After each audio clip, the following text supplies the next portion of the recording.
His paper on sharks being absent from the greater depths of the ocean is freely available. So I will post a link to that, and anyone who's interested in that can look into it. It is a great one to read to counteract some of the more interesting YouTube videos I always come across.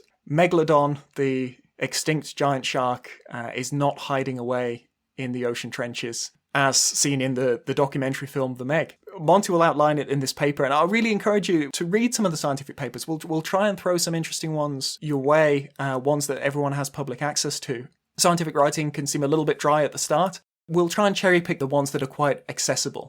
In Monty's paper looking at the sharks, he noticed that they very rarely go beyond 3,000 meters deep, which knocks out all of the sort of abyssal plain. It knocks out most of the planet, actually. So sharks and deep-sea sharks tend to be fairly isolated around land masses and seamounts. They don't have the sort of whole planet to play with like a lot of deep-sea fish do. And there's a few different reasons for that. One of the key ones is that sharks use their liver for buoyancy.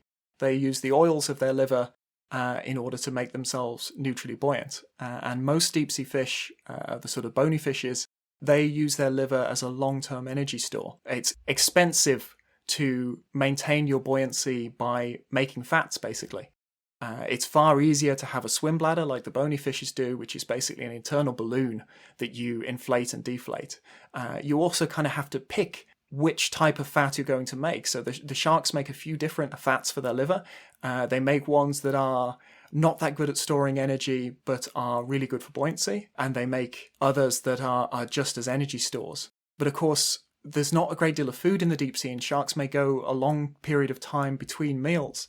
And you can't start burning through your source of buoyancy, the thing that's keeping you up in the water, in order to hopefully find your next meal. Sharks tend to actually break down their tissue rather than their livers. The liver is too important for buoyancy. Basically, the way that sharks operate becomes more and more expensive energetically once you go beyond about 2,000 meters.